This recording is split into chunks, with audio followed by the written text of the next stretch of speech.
new problems are being created by this new context? Or for that matter, does the new context, new technologies, for instance, create a new way to solve a problem that's been unsolvable?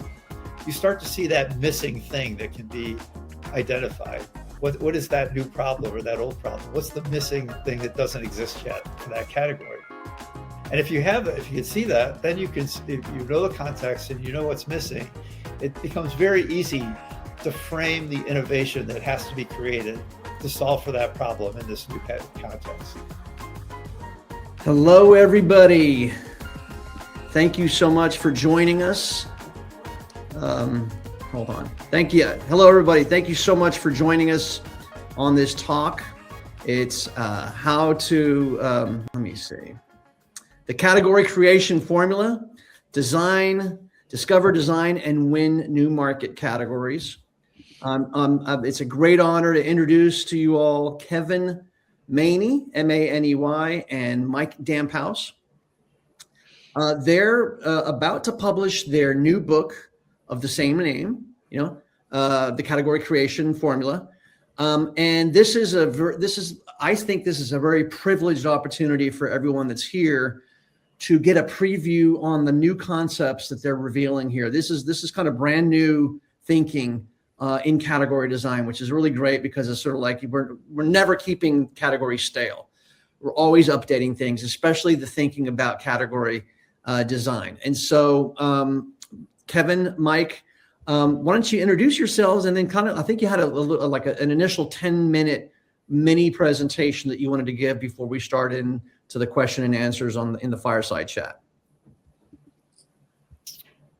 Sure, Mike, go for it. Yeah, so my name is Mike Damphousse, otherwise known as Damp by everyone but my mother. I was a startup, originally started as a computer science guy back when writing code was a real skill. And then became a startup CEO, CMO, had several exits, some unique things that an IPO in the Tokyo Stock Exchange, which not many people can put that on your resume. But I was hanging around with the Play Bigger crew for years before it was even the Play Bigger crew. And when the book Play Bigger came out, they reached out to me and said, "Hey, Dan, would you want to team up with our co-author, Kevin Maney, and put together a version of what we do on the East Coast?" And so Kevin and I got together. We started Category Design Advisors back in 2016. And here we are, approaching 10 years. We've worked with over 50 companies in intimate ways. And we've worked with thousands of companies through VCs and incubators to bring category design to their forefront. So Kevin and I, about a year and a half ago, decided let's take everything we've learned over the past 10 years and roll it into a new book. So here we are. Perfect. Thanks for that, Dan. Yeah, so I'm Kevin Maney. If anybody's on here who's been around long enough, you might remember me as the technology columnist for USA Today back in the 90s and early 2000s. My work in journalism rolled into writing many books about the tech industry and about business strategy. And one of those, of course, was Play Bigger, which came out 10 years ago, and has been probably the most successful book I've been a part of. And then that book gave me a kind of a career left turn. Instead of just writing about things, I started doing things and actually working with companies on what we wrote about. So that brings us back to where we are now. All right, fantastic. So do you all want to, do you have any slides to yeah, we can do. So I'll tell everybody here that basically you are the first people to get a look at this in public. So here you go. It's funny. We were planning to do our, everyone knows the term lightning strike. We're going to do a lightning strike a week or two from now and announce the book and the microsite. And And then this all happened with Fernando. And so here we are. So you guys are getting a little bit of a sneak peek. That's fantastic. That's fantastic. So yeah, we'll share some slides, and basically, I mean, I'm going to keep this really short and just introduce to you just a few of the big concepts in the book that are new. So, Mike, if you can you get those up? Is it going to work? Oh, there we go. Okay, so as you can see, here's the cover of the book, the category creation formula. Discover, design, and win new market categories, being published by Harper Business on February 24th, and it's up on Amazon or Barnes & Noble or whatever for pre-orders if you want to do that. Also, audiobook in the works, so that'll all be coming out in a couple of months. So go next one, Mike. So as Mike said, so 10 years we've worked with God knows how many companies, both through one-on-one sessions, and here's some of the brand names that we worked with, and through VCs and incubators, and you go to the next one, Mike. And we've been able to see like amazing outcomes from doing this category design work with companies. Here's just a few of them over the past decade or so. There was a company called Prescriptive that some really smart guys that came out of Microsoft and started a company that tried to get the middleman out of the prescription drug business, and they had just a really difficult time being able to frame and talk about what they were trying to do, because it was a very complex sector of the industry.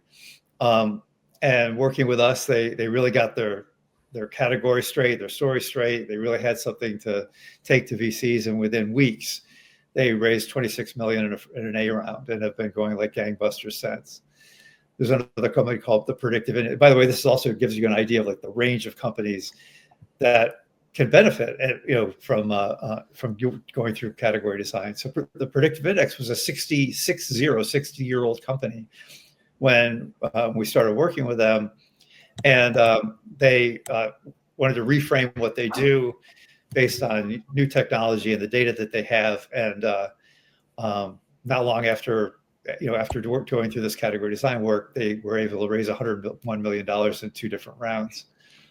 There was a company called Guidewheel that when we first started working with it was like 4 or 5 people with an interesting idea about how to use technology to make small manufacturers as efficient as a big General Motors plant could be.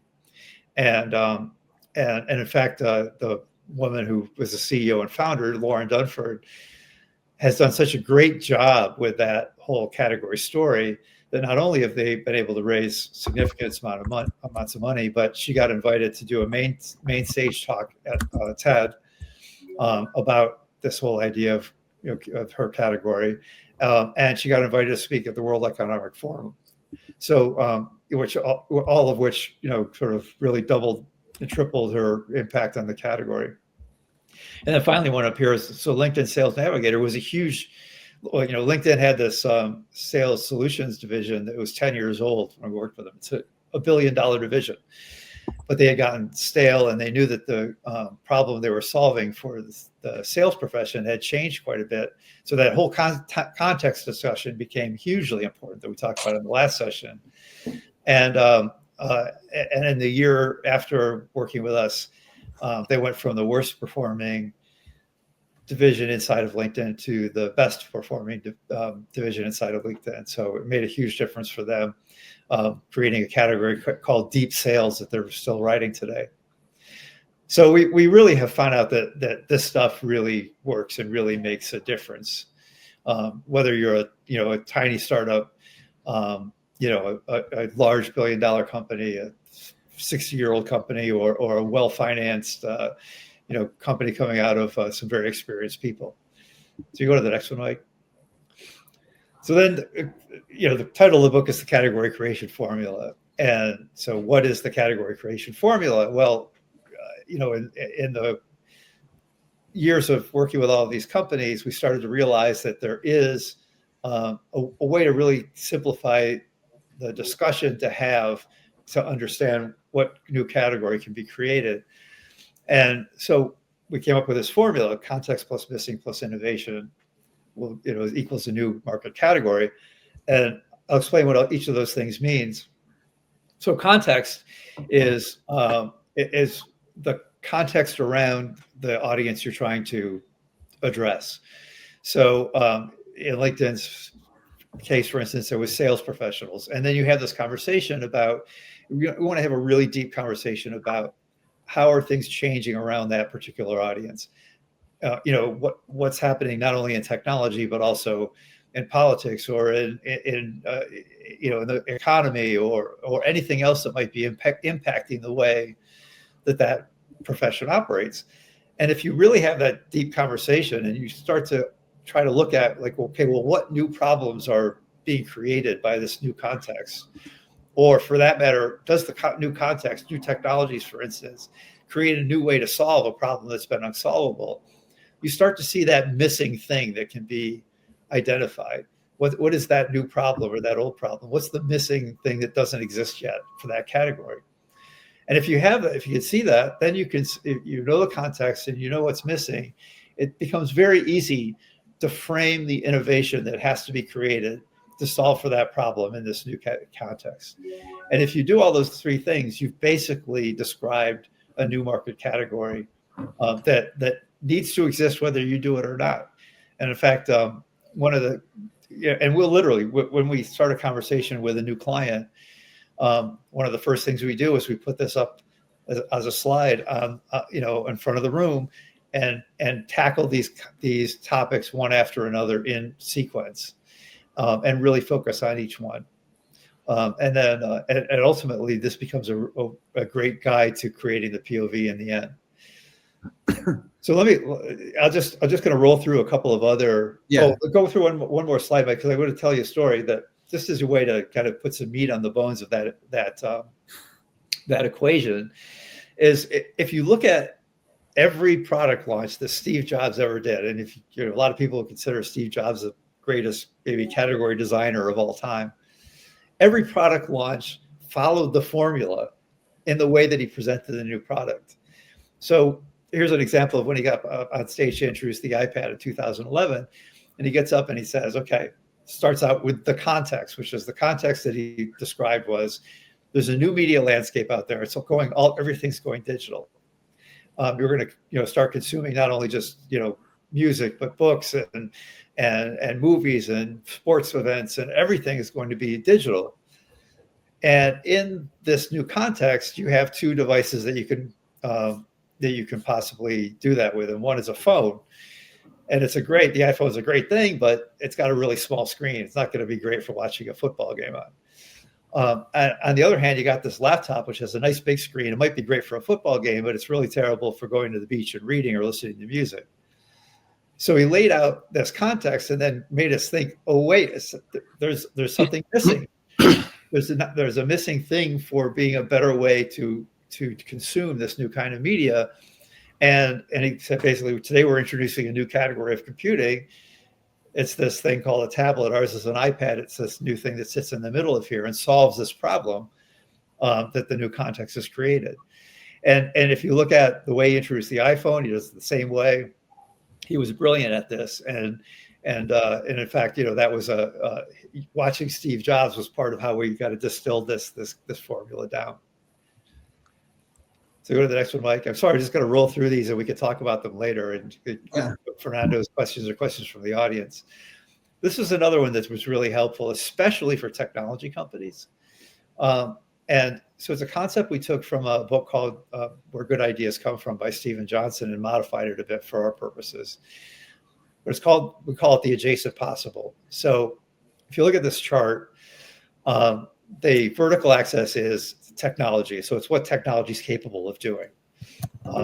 And the bottom axis is society. So it's like, what are we capable as human beings of adapting to and bringing into our lives?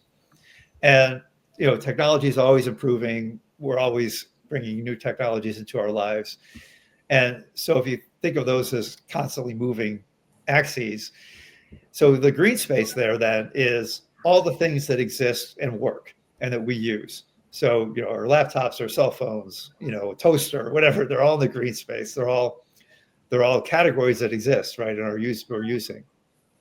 And the blue space is stuff that isn't yet a viable category, right? It's the technology that doesn't work well enough yet. It's a little buggy, or we don't quite get it. We don't how to bring it into our lives. You might stick like quantum computing out into the blue space somewhere.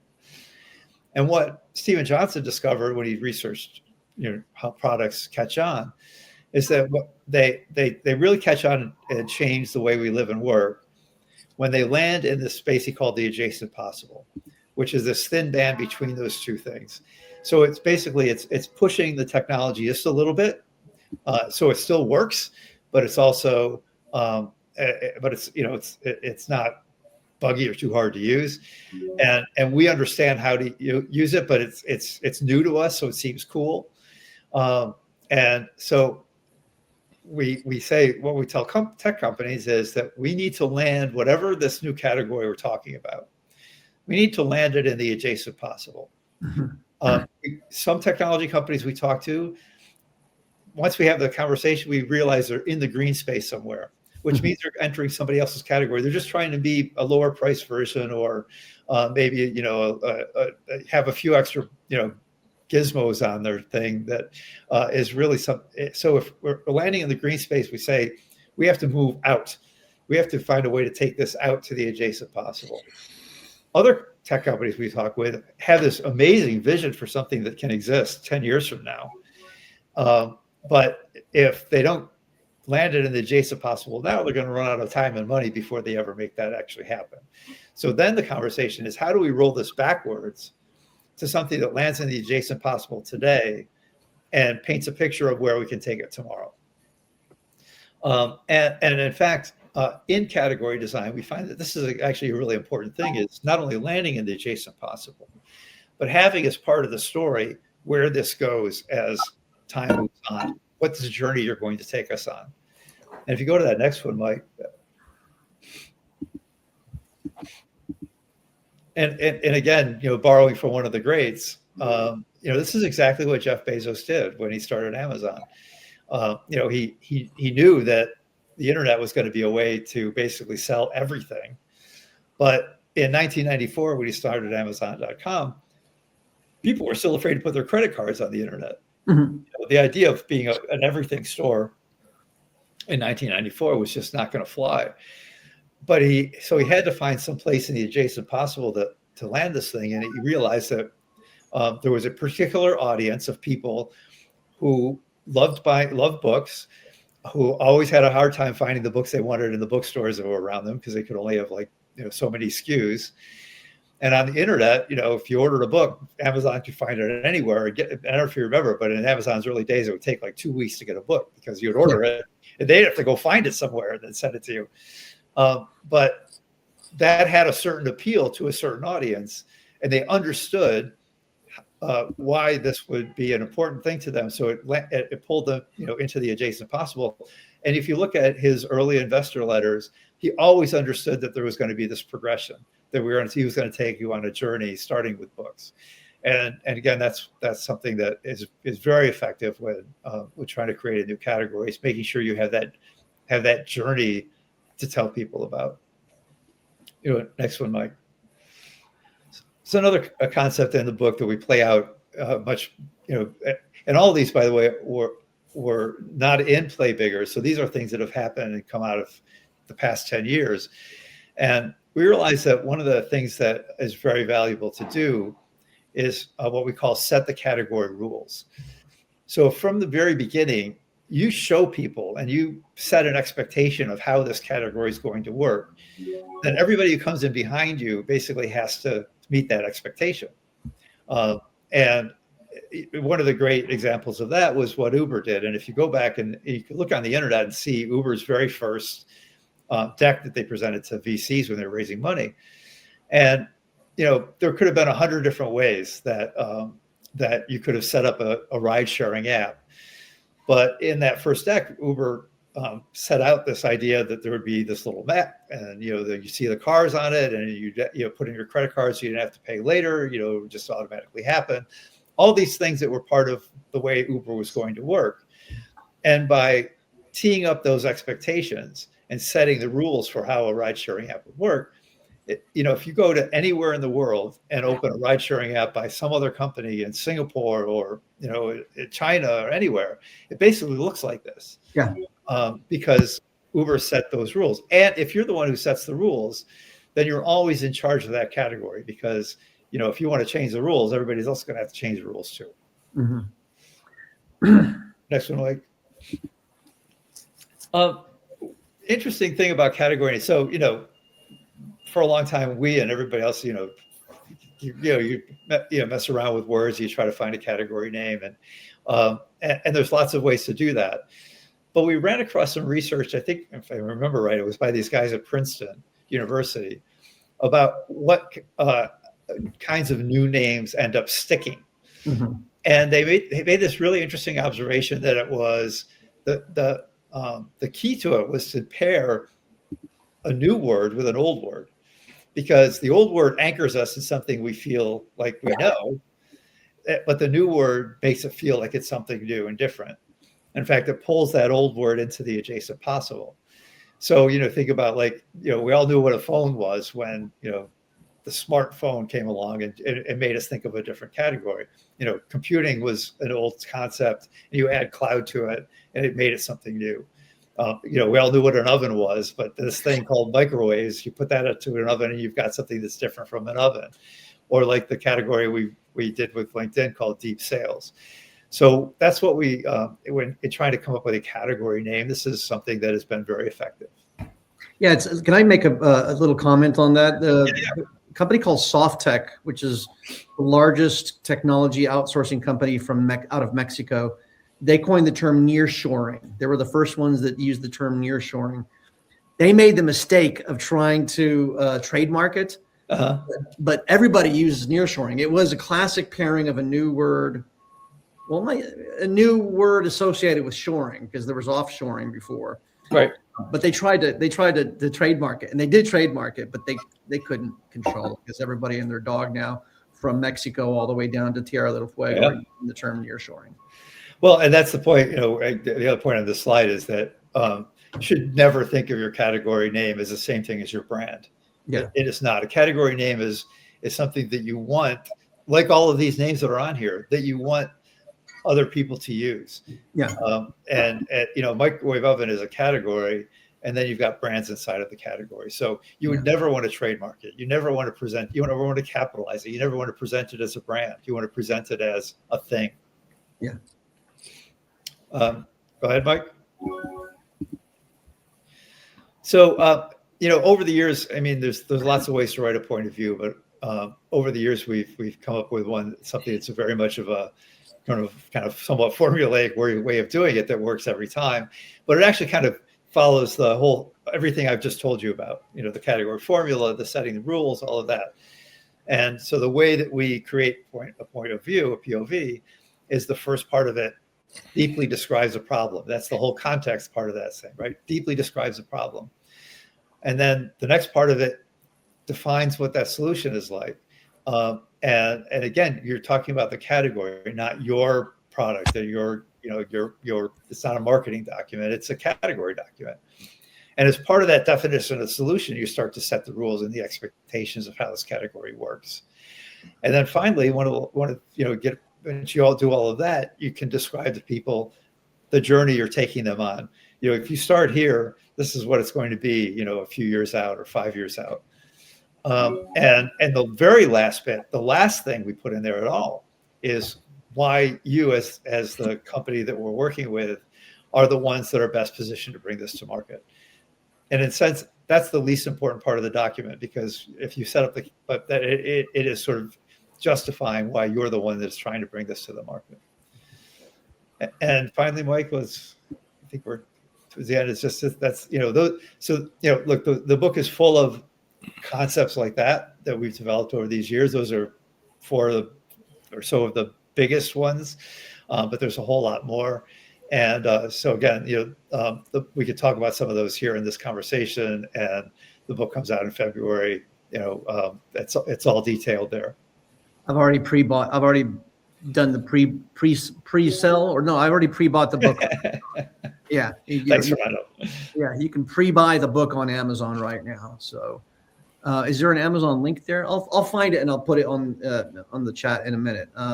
Yeah, and Actually, if you go, the URL to the book microsite is in the chat, and there's a pre-order link there. All right, there it is, the category creation formula. Okay, so my first question is with regards to like the adjacent possible and then the new context. It always seems like as though the new context is technological, though not necessarily. So COVID was not a technological new context. New political situations like tariffs, et cetera, are not technological, but it seems like as though most of them are. Is then the solution to the problems created by the new context? Are they necessarily always going to have to be like a new technology way of looking at it, or is it just because of your own experience targeting your target market? Like, for example, right now I can think of a problem with the new context of the flood of AI slop, right? Everybody and their grandma creating content with the chat GPT, and it just looks undifferentiated, and it's all from the same knowledge base, et cetera. And then, so that's a problem of being drowned out by the noise. And so there's a problem of visibility. And then I can imagine the solution for that is something that's more organic and not technological. So I'm just kind of curious about what your thoughts are on that. Yeah, I mean, it could be. Look, there could be a new business model. That's one option. We had a conversation, office hours conversation just last week with these two athletes who just felt like there was a missing in the kind of quick energy drinks that they would get during training camp, and came up with a new kind of drink solution that they wanted to talk to us about how to build a new category around that. So it could be anything. And yes, you're right, Fernando. I mean, the technology is a big part of the context shifts, but it's also lots of. I mean, look, COVID made people rethink supply chain. COVID, not only COVID, but the geopolitics of our era is making everybody rethink supply chains, and so that opens up enormous new problems to solve, or new ways to solve problems that didn't, were not on anybody's minds 5 to 7 years ago. Mm-hmm. So it could be anything. Yeah, yeah. Right. So regarding the new research on the book, what was there something like? What spurred the need to write the new book? Was it just because of the experience working in category design in the trenches that kind of made you uncover things that maybe the first book, which was, when there's a first book written about something, a lot of it is theoretical, right? I don't know what the context was about play bigger, right? But a lot of it is going to be like early stages. And but was what spurred the book, the new information you've gained from working with clients, or new things happening in the world at the moment? Like what was that spurred the research and publication of the new book? I mean, really, it was just that we had built up so much that was new, and we found we'd go on podcasts or whatever, and we find we'd be talking about all these new things, and then at some point, Mike and I were talking, we were saying there's so much here, and we've blogged about a lot of it, on our site before, so we've written some of these things down, but we just thought let's just package all this stuff up into one, so people would have it in one place, because we, from our experience in the field, we knew these things were useful, we knew they worked, right, or that they could drive a conversation in the right way, so you see it in the book. I mean, we literally lay out exactly how we run our programs with clients, and all the tools that we use, how we structure the thing, and how any company could do this on their own or with an outside consultant. We're basically just laying it all out. Let's face it, when Play Bigger came out in 2016, it was a new category, right? I mean, the guys got together and they had a concept, and they really did category design on themselves and ended up with the book, which introduced the category. And any new thing that hits the world evolves. And what happened with Kevin and I is we started doing category design projects when the book came out. And every time we did a project, we learned something new. And it was the clients giving us new ideas. It was research we found. It was a book we read, somebody we talked to. And the next thing you know, these big ideas would just sort of surface. And, when we finally had an accumulation of a whole bunch of big ideas, Kevin and I looked at each other and were like, we got to get this out there. We need to package it up. I mentioned in the first session, we do these office hours, which is kind of our gift to the industry, where we talk to anybody about category design whenever. They can be, two guys on a credit card with a new startup. It could be a company as big as our client LinkedIn. But we talk to, I don't know, probably 150 to 200 companies a year just for the hell of it. And, we only work with 5 to 7 companies a year. So all those other companies were missing out on all the goodness that was coming about as category design evolved. Mm-hmm. And so packaging it up like this, it's written like a playbook, but it's basically a playbook. And somebody that, picks up the category creation formula and, has the discipline to go through it and work it through, they can be a category designer. Mm-hmm. Okay. Well, I wanted to take a little bit of a step back to something that I wanted to ask in this category design panel for this one, but I didn't get a chance to do it. But I think it's a very appropriate question for you guys, especially. So there's new businesses popping up every day. So if you want to start a pizza business or a taco place, there's hundreds in your city, right? You're going to be just not one more pizza place, taqueria, or, real estate agent or law firm, et cetera. And, maybe you specialize in a certain type of law, or maybe you specialize in high-end houses versus starter homes, et cetera, but they're pretty much all the same thing. Why design a category? Why go through all the trouble of actually doing that versus just going in and trying to be bigger, better, faster, cheaper, more expensive, more luxurious, et cetera? I know the answer and it's obvious to me, but I think that there's still a kind of like maybe a mental barrier there for creating a category. I would never say that everybody should design a category. It's just not. There's thousands and thousands of companies that exist in an existing category, carve out a certain share of market, and do very well. There's nothing wrong with that. It happens every day. Another dry cleaner opens out down the block. There's a certain brand of person or team or whatever that has a bigger ambition than that, that wants to try to change the way we live and work and bring new ideas to the world, or thinks that they could do something that's really they see that everything that is being done in their industry is being done in a way that could be done differently.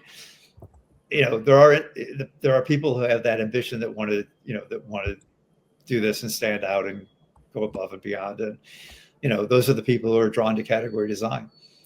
I look in, any profession. I was a reporter, a journalist for a long time, and there were a lot of very good reporters who are happy just being a reporter, right? They knew how to do that job and they made a good career of it. And then there were the people maybe like me or others who wanted to specialize in something different and stand out and be a different kind of journalist, and that takes you in a different direction. And it is harder. It's harder. It's easier to just say, like, I'm going to go do this thing that everybody else is doing and just try to be a little bit better at it. But so anyway, it's not for everybody. Mm-hmm. Yeah. I don't know if you have any thoughts on that, Damp, or should we go on to the next question? Well, the one thing that came to mind is a lot of people don't just ask, should I design a category? One of the most common questions we get is, when is the right time to design a category? And the answer is basically now. Right? It's always the right time to work on your category. If you think you have a category, and not everybody does, but if you think you have a category, do the work. And it's not just as simple as coming up with the 3 words that describe a category and putting an acronym to it. Category design is about understanding the problem you're solving, the ramifications of not solving it, and what the solution is, which is your actual category, and putting it together in such a way that people can understand it and people feel it. And if you wait too long to do that, the market's going to put you somewhere, right? Yeah. They're going to play bigger. Use the example of Mike Tyson. Somebody's going to tattoo your face with who you are, and so beat them to the punch, and tell the market who you are, right? Yeah. What is your category? And we get so many people that are. I always use the term two guys on a credit card. That's the right time to design a category. Or LinkedIn, they're 15, 20 years old. That was the right time to design a category a few years ago. It's always the right time. So jump onto it. Yeah. Yeah, you can tell the comment about police. Kevin's in New York, obviously. So we have all the sirens in the background. Yeah, you're right. Are you right there on the main avenue there, Kevin? I'm in the corner of 95th and Columbus. So yeah, I apologize for the New York soundscape. Yeah. No. Columbus. Okay. There you go. Love New York, man. Okay. So Kevin McGrew in the Q&A, he asks, what is the single most surprising or counterintuitive truth you found over the past decade that contradicts previous category design thinking? I'll give a short answer, then Kevin can jump in. Go ahead. The biggest That's right, I have an answer. The biggest misconception about category design is it's not marketing. So many people think this is a marketing exercise, and it's not. It's a strategic company strategy. It's an exercise that should be led from the CEO's office down. Marketing is going to be the tip of the spear. Marketing is going to do a lot of the execution, but this is not a messaging project. It's not a positioning project. It's not a branding project. Those things all stem from category design once you've done the work. Right. I think early on, when we first started doing this, and I think you remember this, Mike, when we first started doing this, we kind of thought that what we could do would be to teach a company category design and then send them off to do it on their own. And then we could play editor afterwards or something like that, or just try to advise, advise them. And it didn't work. The first couple of clients we did things worked that way with, it just didn't come out well. And so we really did discover that it had to be a really defined project that had a start, to a finish, us involved, basically hand-holding and guiding and doing the process all the way through.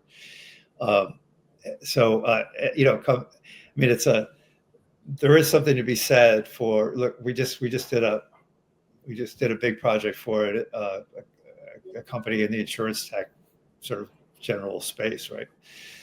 And when we finished, and they were very pleased with what came out of it. We're all still in the conference room, and so I think Mike, you posed the question of how are you guys feeling? And one of the executives said, "Well, I feel embarrassed." And we said, "Why do you feel embarrassed?" "I'm embarrassed that we couldn't do this on our own. We knew all this stuff, and we couldn't do it on our own." But I think that's part of the reality, is that having this outside forcing function that makes it happen and acts as a guide. It's like, otherwise it's like, trying to, do therapy on yourself. I mean, you need the psychologist in the room to make something happen. So yeah, those are some things we discovered along the way. Yeah. It's the analogy of perception versus perspective. You know, people get trapped in their own perception of who they are and what they are, and sometimes having that outside perspective is real valuable. Yeah, exactly. That's, you know, the kind of like the I guess it's kind of a tired phrase, you know, because I've heard it everywhere now. But like, you know, you're the wine inside the bottle, and you need somebody outside you to read the label, or to, you know, to taste you and do the, you know, the whole thing. So what are, you know, I'm sure you have some stories of companies that you've worked with in the book. I was wondering if you could share. Do you have any, first of all? Yeah. I know lots. What do you? Yeah. Okay. Any good stories, Mike? Yeah. Man, the book is full of stories. In fact, for those of you that read Play Bigger, you know, the category creation formula reads the same way. It's very, you know, it's narrative, it's story oriented. It's not a traditional business book. You're not going to get bored. And you know, it goes through, you know, everything from the 2 guy in a credit card stories up to the LinkedIn story.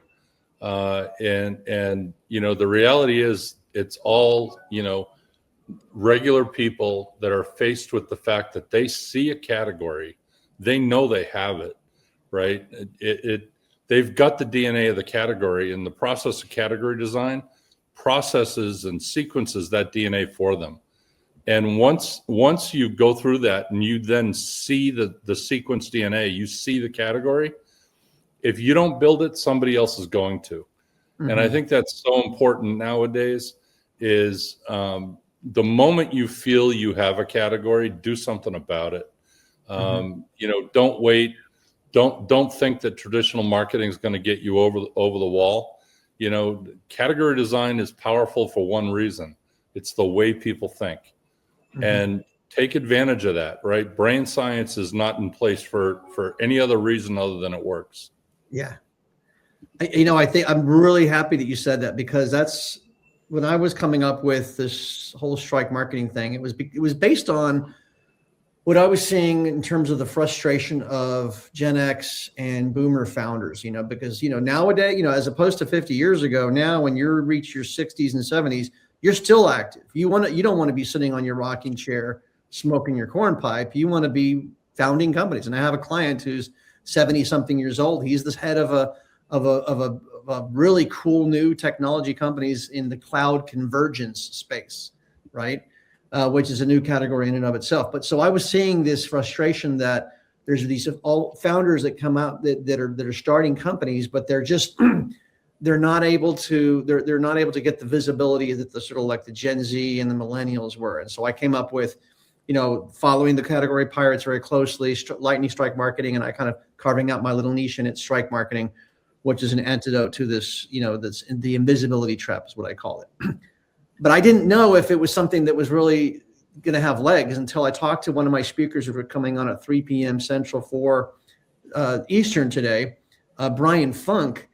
And we were talking about it, and I said, you know, so what was it that made you decide to become a speaker? He says, look, I knew within the first 2 minutes when you were telling me about the whole concept of strike marketing, that's exactly what I wanted to speak on, because that's exactly what he's been doing. He's basically headed 2 companies where they were designing categories in the SaaS for good space. They had written books, and they had been growing on the back of summits, right? Because I kind of believe that, you know, you need to do summits in order to kind of get new ideas spread out there. And I was like, okay, maybe it's a good idea that I started doing this now, because if this guy believes that, Daryl Westerfeld, who's speaking at 5 Central, you know, is believing that, and some other people, then, you know, there's got to be a lot of people who are seeing this kind of logical sequence. And I gotta get on it right now. Yeah. Yeah. Well, you know, and to point about the whole strike, you know, lightning strikes and strike marketing thing, is that one of the other things I think we've learned over these years is that category design is a long game.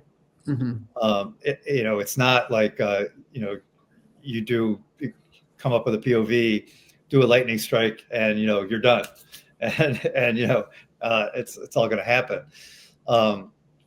We in the book Play Bigger, I think if I remember right, we devoted all of 2 paragraphs to the work of this economist named Paul Gorosky, and I dove deeply into into the work that he did, studying market categories, and came up with some real revelations about how these categories play out over a long period of time, and why it is a long game. Why to actually make something happen, you have to stick with it and keep doing strikes and what we also call heartbeats constantly over a long period of time to actually make yourself be established as that category winner over time. And so we get into a lot of that in the book also, is how categories behave over time based on some of this academic research that's been done, and why you should know that, and why you should understand where you are in a category timeline at all times. Yeah, and then that's perfect. And then just Kevin, I guess he's just confirming that the category design effort should be founder and CEO led. Right. So. Absolutely. I mean, if the CEO or leadership team is not behind it, it's always just going to end up seeming like a marketing project, and the sales team and the product team or whatever are going to half ignore it. Yeah.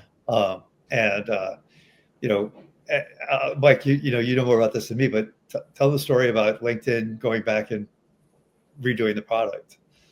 Oh, it was pretty cool. So we worked with LinkedIn Sales Solutions, I think 3 years ago now. Oh, More than that, wasn't it?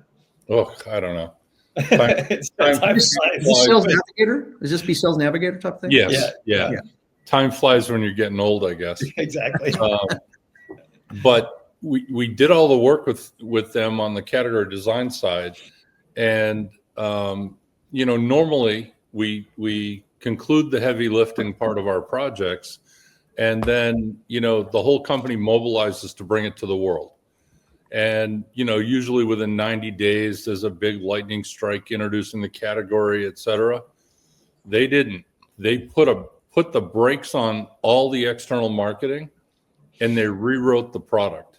They literally sent their product development team away and said, here's the category point of view. Make sure this product matches the point of view.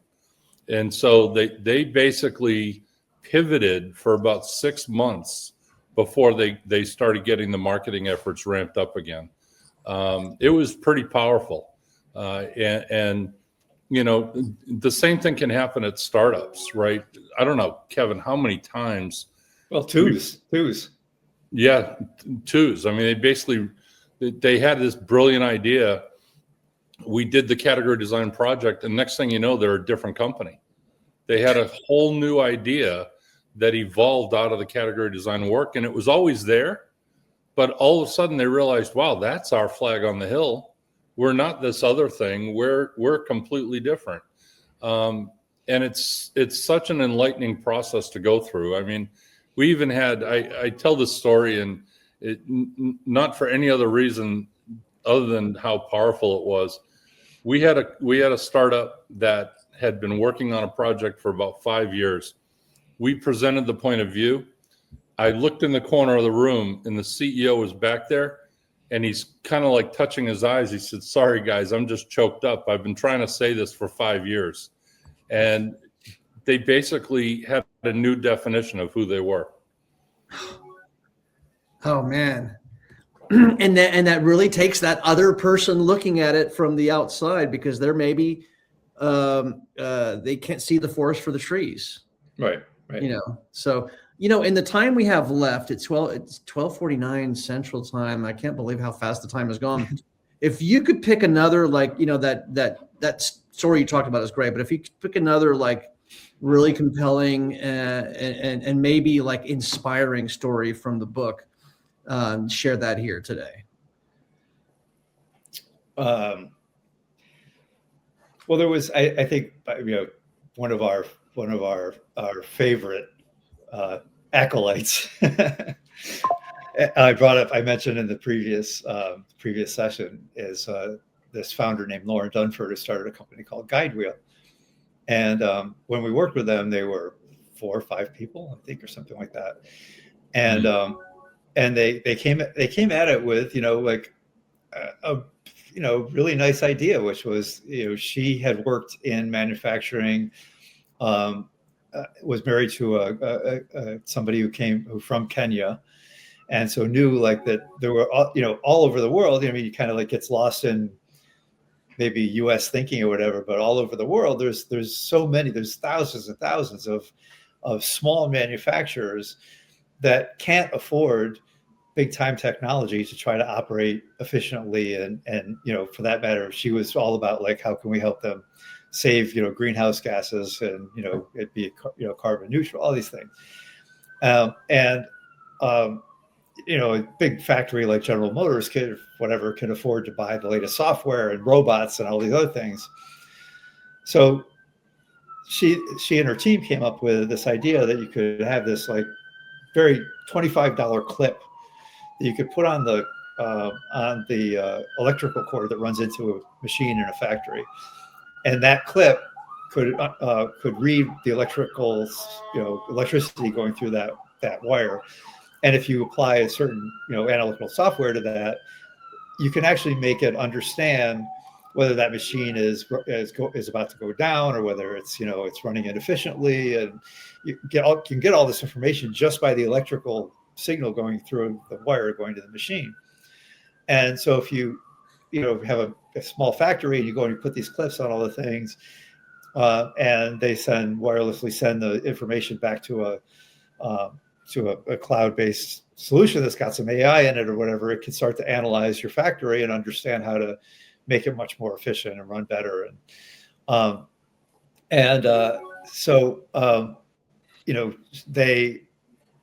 They came to us. They wanted to really frame this as a new category, which it really was, and also frame it as a way to help the world be a better place for all these small manufacturers, and in countries that are sometimes left behind in the world and all that. And so we framed this whole thing. They loved it. They actually changed the company name from what it had started out as, and Lauren so ran with this POV that it caught the eye of the World Economic Forum. She got invited to come and speak there about this initiative. And then from that, Ted invited her to speak on the main stage, and it's just within the last 6 months or so. It's available on YouTube. You can see her talk about how to make manufacturing exciting again.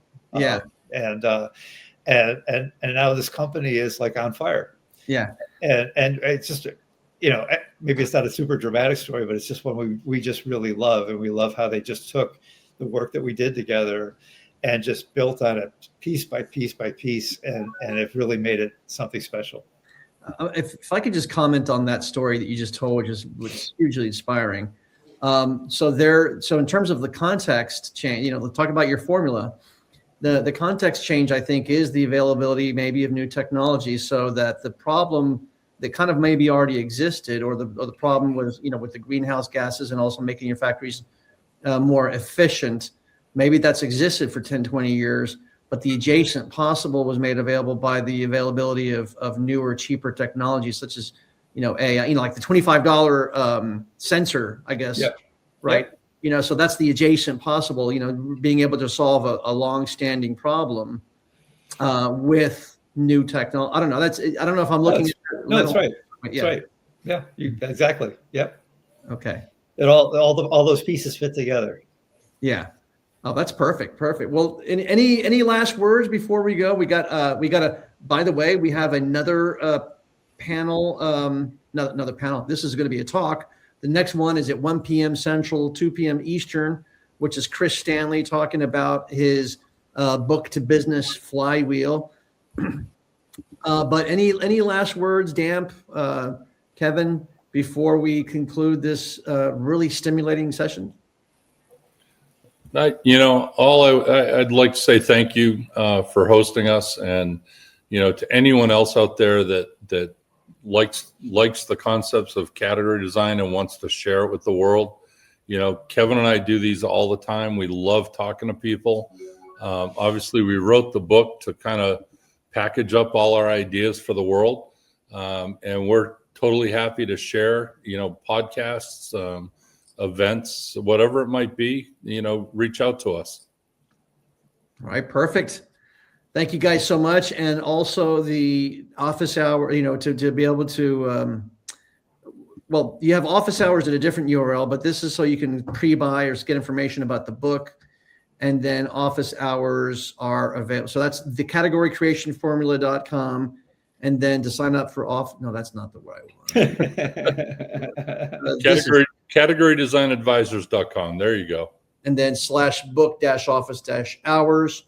Thank you guys so much. And I really look forward to hearing your book and maybe even booking some time with you guys on this link. Great. Well, thanks for having us, Fernando. And thanks to everybody who's here for listening and putting up with us. Perfect. All right. See you guys later. I'm going to take you guys off the stage, and then in a minute, we're going to be introducing Chris Stanley here. Bye-bye. Thanks. All right. Take care.